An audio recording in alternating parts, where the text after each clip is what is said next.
Vuelvo a releer este caso de la revista Cuarta Dimensión número 188. Nota de tapa: Encuentros con humanoides en Mar del Plata. Artículo de página 13. La realidad de los ovnis, investigación exclusiva. Un VED, que vendría a ser vehículo extraterrestre dirigido, expresión de Antonio Las Heras y otros investigadores argentinos, que Luis Burgos no está de acuerdo con esa calificación. Pero bueno, cada uno es libre de creer o no lo que quiera con respecto al tema. Un VED sobre barrio marplatense, encuentro con humanoide y posible abducción. Fecha: entre el 1 y el 10 de enero de 1988. Lugar: barrio de La Serena, Mar del Plata. Hora: entre la 1 y las 6 de la madrugada. Testigos: Carlos y Jorge. Investigación: Juan Carlos Gómez, Juan Carlos Espadafora, Eduardo Grosso, que era el marido de Liliana Flota, porque Liliana Flota falleció y Eduardo Grosso sigue con vida, y todo el equipo investigativo del Instituto Fabio Serpa. Antes de entrar de lleno al relato de tan casi increíble suceso, nos es un deber aclarar que el principal testigo de este hecho, Carlos, que contaba en ese entonces 18 años, es un honesto y respetado trabajador de la zona de Remedios de Escalada, de profesión comerciante, con estudios cursados primarios completos de religión católica apostólica romana, y que de la investigación realizada con el aporte desinteresado de la familia pudimos comprobar que no sufrió enfermedades antes o después del hecho de carácter serias, sino las comunes de las conocidas sin ningún peligro para su vida. También es una obligación aclarar al lector, pues esa es nuestra costumbre de siempre, que los nombres de los testigos fueran cambiados por razones obvias. Los hechos: eran aproximadamente la 1 de la madrugada de una noche despejada totalmente con un clima templado. La fecha, comenta Carlos, no la recuerda bien, pero sí aclara que fue entre el 1 y 10 de enero del verano de 1988. Minutos antes se acababan de retirar unos amigos que estaban reunidos junto a Carlos en la esquina de las calles número 9, entre 4 y 6, del barrio La Serena. Acá tenemos el lugar exacto para ir a hacer una investigación, a unas 4 cuadras de la playa, del mismo nombre, en Mar del Plata, provincia de Buenos Aires, República Argentina. Junto a Carlos quedó Jorge, uno de los componentes del grupo de amigos. En ese momento Carlos le pregunta a Jorge la hora, porque debía regresar a su casa a las 2, que se lo había prometido su madre, ya que se encontraba solo en la casa de veraneo, pues sus padres se habían quedado trabajando en Buenos Aires y tenía temores de quedar sola por la noche. Eran más o menos la 1 y conversaban para que se haga la hora de regreso. Fue en esa circunstancia que a Jorge le llamó la atención una luz de color blanco que provenía de los bosques de Peralta Ramos. Esta era más grande que un lucero, se veía como a un farol de calle, a unos 100 metros aproximadamente de distancia o quizás un poco más. Ambos observaron cómo el objeto efectuaba movimientos circulares y zigzagueantes. Parecía saltar de un lado a otro en el cielo, a muy rápida velocidad y sin producir sonido alguno. Esto lo vieron durante 1 minuto aproximadamente, circunstancia esta en que Carlos le dice a su amigo: «Déjalo de mirar», y así lo hicieron. Continuaron conversando y de pronto observaron como un haz de luz blanca muy brillante se les acercaba. Esta los cubrió y les impidió ver el origen de la misma, encegueciéndolos totalmente. Segundos después este haz de luz se apagó y en ese preciso instante comenzó a levantarse una neblina o humo de colores que se esparció poco a poco, pudiendo ver entonces con gran sorpresa un ser pequeño. En ese momento Jorge tomó su campera y se cubrió la cabeza sin querer mirar, pues estaba muy asustado. Carlos lo continuó mirando. La cosa tenía aproximadamente 50 a 60 centímetros de altura, de coloración total marrón y con 2 ojos cuadrados de color rojo. No le vio los brazos, ni manos, ni boca, ni nariz, nada, solo los ojos. Tampoco le vio piernas. Este flotaba en el aire sobre el cordón de la vereda. Realizó un movimiento hacia el lado de Jorge primero y luego hacia Carlos, quedándose mirando fijamente a este último. El ser estaba a unos 3 metros de distancia de ambos. A Carlos le pareció que esa cosa no tenía vida, que era un robot o algo que evidentemente estaba enviado para investigar. Jorge le dijo a su amigo: «No lo mires más, déjalo», pero Carlos quería saber qué era. Fue entonces que comenzó a brotar nuevamente el humo de atrás del ser hasta que los cubrió y desapareció. Volvió nuevamente el haz de luz y los encegueció como al principio. Jorge, tocando a Carlos, le preguntó: ¿Te llevaron? ¿Te llevaron? Contestándole este que no, que el ser se había ido. Fue entonces que los testigos vieron el origen de la luz. Era un objeto circular de color plateado, con ventanas. La luz que en un primer momento los había enceguecido se metió dentro del objeto. Carlos aclara que dentro de este objeto, a través de las ventanas, se veían seres que se movían de un lado a otro, moviendo las cabezas y los brazos. No vieron ninguna leyenda o insignia, ni letra, nada.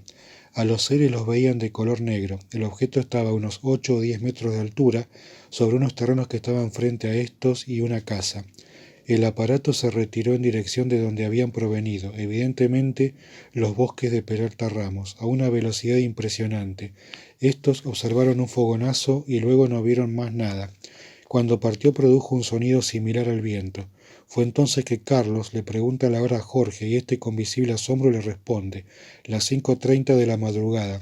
Habían pasado 4 horas y media observando al ser, que para ellos fueron 1 o 2 minutos. Acota Carlos que cuando contaron lo sucedido, en especial a turistas, no le creyeron, pero los lugareños sí, pues les informaban que estaban acostumbrados de ver luces extrañas. La noche posterior se quedaron con sus amigos en el lugar y se desató una gran tormenta, extraña al decir del testigo principal, quien agregó que la misma contenía grandes truenos, relámpagos y sin lluvia. Los chicos se fueron y quedaron nuevamente Carlos y Jorge solos, pero no observaron nada especial, salvo que la luz se cortaba y volvía nuevamente al instante. Carlos creía que los seres de la nave quizás le enviaban un mensaje. El cielo se estrelló en menos de 10 minutos. También aclara el testigo Carlos que luego del encuentro se sintieron mucho mejor, como si tuvieran mucho más energía. Eso duró más o menos 2 días. 2 o 3 noches posteriores, desde la calle donde está ubicada la casa de Carlos, pudo observar durante unos 20 minutos, una luz en el cielo que se movía hacia todos los lados, en forma errática. Tenía muchos colores y el que más perduraba era el blanco. Llamó entonces a su madre y cuando ésta llegó la luz estaba inmóvil como una estrella. Pero si se la miraba bien se podía observar que se movía, que estaba cerca. Al pasar unos minutos comenzó a hacer movimientos zigzagueantes y se alejó en dirección al mar. La madre cerró la ventana y se retiró. Luego, Carlos abrió nuevamente y vio una luz que a gran velocidad proveniente del mar se dirigió hacia los bosques. También es importante dejar aclarado que el día posterior al encuentro los testigos fueron a jugar al vóley a la playa, y lo que les llamó la atención fue que Jorge, que no sabía ni pasar la pelota al otro lado de la cancha, sacó la misma y la tiró como a 20 metros de ahí. Todos se extrañaron agregando que no había casi nada de viento, pero sí se percataron de esa extraña energía, sin dolores pero con mucha fuerza. Como dato muy importante se hace constar que uno de nuestros investigadores habló con la madre del testigo, Carlos, confirmando que cuando éste llegó a su casa, luego del encuentro tuvo dolores de estómago y vómito de color oscuro. Luego de esto se retiró a dormir, no contando el caso hasta el otro día. Según la madre de Carlos y el hermano de este, jamás tomó de más o lo trajeron borracho, como asimismo su comportamiento siempre fue natural de un joven de su edad. Es importante también destacar que el aparato y ser no dejaron rastros, como así también no aparecieron otros testigos del incidente, aclarando que el barrio es muy tranquilo, y si a las 10 de la noche no hay gente en la calle, aún en verano, evidentemente menos lo había la madrugada del suceso. También se debe aclarar que la investigación realizada se movió alrededor de Carlos, ya que el otro testigo se encuentra fuera de la capital, desconociéndose en la actualidad su domicilio. A Carlos le gusta más o menos el tema ovnis, no tiene libros ni compra revistas sobre la problemática, nunca perteneció a sectas ni grupos religiosos extraños. También el testigo aclara que en enero de este año 1990, y en el mismo lugar en que Carlos y Jorge tuvieron el encuentro, chicos veraneantes le comentaron que habían visto una luz zigzagueante de color blanca que se movía para todos lados, pero este no efectuó ningún comentario. En cuanto a animales, la noche del hecho no hubieron comportamientos raros en estos, como así tampoco cortes de luz, etc. Se realizaron investigaciones en la Biblioteca del Congreso y consultando se pudo detectar en el diario La Capital de Mar del Plata que en enero y febrero de 1988 no aparecen informaciones sobre avistaje de ovnis en esa ciudad, solamente un apagón el 1 de enero por la noche, por deficiencias surgidas en el sistema de interconexión Necochea-Mar del Plata. El corte duró desde las 22:15 hasta las 23:30 horas. El sábado 20 de enero en Miramar se observó la caída de un objeto en llamas en el mar. Se hace constar que el testigo informó que un diario de la localidad había publicado la observación de ovnis en Peralta Ramos, aclarando que al equipo de investigación le faltan datos de otros diarios, entre estos El Atlántico, ya que no se encontraron datos en la biblioteca, pero que, de igual forma como ya es nuestra costumbre en las averiguaciones ovnis, se continúa investigando para, como es lógico, posteriormente seguir informando. Ovnilogía comparada. Analizar el presente caso es una tarea por demás difícil, aún intentando explicarlo con palabras conocidas y hechos corrientes. Tendríamos que estudiar en forma muy especial la diferencia de tiempo transcurrido sin que los testigos se dieran cuenta o recordaran lo sucedido dentro del mismo, ya que conscientemente no pudieron ni pueden hacerlo. Ahora bien, si intentáramos tratar de explicar el fenómeno como dijimos anteriormente, esbozar una hipótesis común no tendría buen resultado, en especial por lo que poco conocemos sobre la problemática tiempo-espacio. Sí existen muchas teorías al respecto y casos ocurridos que en algunas circunstancias nos hizo perder el sueño a más de un investigador de fenómenos ovnis. Lo que se tiene que hacer es seguir con las investigaciones pertinentes, ya que como lo decimos siempre, el testigo es una y quizá la más importante pieza fundamental de este gran rompecabezas, que es la fenomenología ovnis, ya que éste tiene siempre o casi siempre la imagen recurrente del hecho vivido, y está en nosotros los investigadores tener la comprensión necesaria para entender y ayudar al testigo. Uno de los casos que a nuestro entender impactó a los estudiosos del tema fue el sucedido en el año 1964 en la región californiana de Sacramento, mejor dicho, a 3 personas de ese lugar que viajaban a las montañas de Cisco Grove para realizar prácticas de caza con arco y flecha. El presente caso, relatado por nuestro amigo y conocido investigador Antonio Rivera, pensamos se presta para comparar con lo sucedido en Mar del Plata.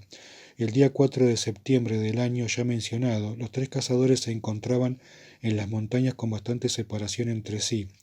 El principal testigo que relataremos en un determinado momento se dio cuenta que se había alejado bastante del campamento y decidió regresar.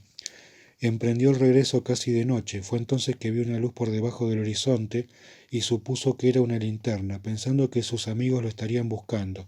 Grande fue su sorpresa cuando vio que la luz ascendía velozmente y se colocaba sobre un árbol. Entonces creyó que era un helicóptero que enviaban para su ayuda, ya que reconocía que estaba extraviado.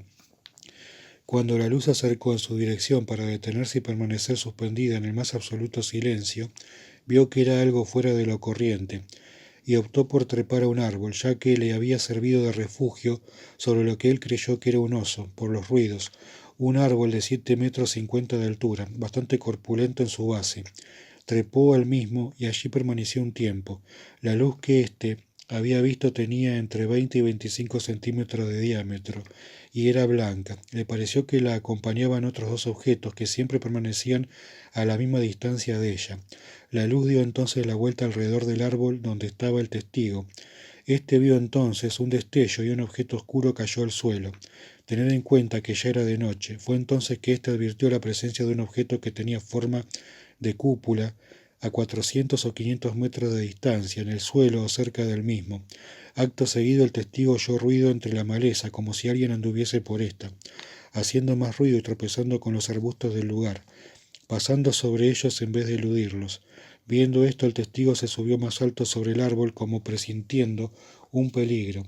La descripción de las 3 figuras realizadas por el testigo fue la siguiente. Las 2 primeras parecían medir 1,65 metros. Se hallaban revestidas por un material gris plateado con una especie de caperuza que les cubría la cabeza, partiendo de los hombros, aclarando que en ningún momento pudo verles bien los rostros. El tercer ser era gris oscuro o negro. Tampoco le veía cuello, pero en el lugar correspondiente a la cabeza tenía 2 ojos rojo anaranjados que brillaban y parecían parpadear. Tenía una boca que cuando la abría parecía caer en la mandíbula inferior, formando un orificio rectangular en la cara. Esta boca abarcaba completamente la zona facial. El testigo vio más claramente las 2 primeras figuras porque éstas vinieron de una zona bañada por la luz de la luna que había en esos momentos. La tercera figura salió del lado en sombras del cañón. Sus ojos parecían tener 7 centímetros de diámetro. Las dos primeras figuras trataron de alcanzar al testigo subiéndose una encima de la otra, ya que aparentemente no podían solas trepar al árbol, o no podían. El tercer individuo, que el testigo llamó el robot, solamente observó la escena. El testigo acotó que casi toda la noche las figuras trataron de darle alcance, con la novedad casi de pesadilla de que mientras las figuras observaban, el denominado robot trataba de gasearlo con humo que le brotaba de la boca. El testigo optó desesperadamente por subir más alto en el árbol y comenzó a prender parte de su ropa y tirar a los extraños seres. El testigo agregó que el objeto posado en la colina podía ser de los que se denomina platillo volante. Al cabo de un tiempo, y prendiendo muerto de miedo y desesperación casi toda su vestimenta, fuego, produjo un pequeño incendio en la maleza. Finalmente, cuando apuntaban los primeros fulgores del alba, los dos hombres, comillas, se apartaron. Fue entonces que un segundo robot se unió al primero y ambos permanecieron frente a frente al pie del árbol. Súbitamente unas chispas y un resplandor se extendieron entre el pecho de ambos y surgió de ellos una nube de gas. Esta vez el testigo no puede asegurar de dónde provenía el gas. Había tanto que lo vio ascender hasta él hasta que lo rodeó. Perdió el conocimiento y al recuperarlo todos los seres habían desaparecido. Sentía unas náuseas tremendas y quedó medio colgado del árbol completamente exhausto, casi sin fuerzas para levantar la cabeza, las piernas y los brazos. Cree que los extraños seres lo dieron por muerto, por eso lo dejaron. Bajó a los pocos minutos con gran dificultad y siguió camino hasta que sintió, ya de día, los gritos de sus compañeros que lo estaban buscando. A la llegada al campamento comentó lo sucedido y sus compañeros le creyeron, ya que uno de ellos vio la extraña luz que en forma muy brillante descendía lentamente la noche anterior, acotando además que por la noche tan fría, 3 grados centígrados, nadie se expone a andar en paños menores. Intervino, en este caso, la ANICAP para investigarlo como asimismo la APRO. Tenemos para comparar en especial varios puntos, pero para no ser extensos en este informe podemos decir sin lugar a dudas que en el primero y segundo utilizaron algo en común los robots, como asimismo otro elemento que casi es corriente en los encuentros del tercer tipo, el gas. Extraña nube que cubre al testigo y que no solo lo inmoviliza, sino que como en el primer episodio de Mar del Plata, se produce una amnesia parcial que no permite cerrar los casos y nos obliga a seguir investigando. Tenga por seguro el lector que así lo haremos. Comentarios al margen del artículo. De mi punto de vista, a destacar lo de la tormenta extraña, que puede ser producto de un portal o algo artificial. La neblina o humo de color, típico camuflaje ovni relacionado a los encuentros cercanos y abducciones. Con respecto a la fuerza sobrenatural o inexplicable que desarrolló el testigo Carlos, seguramente abducido por 4 horas y media aproximadamente, seguramente se trata de una parasitación o walking, un portal orgánico. Seguro que se le pegó una de estas entidades y no era la fuerza humana en sí, sino porque estaba poseído o parasitado.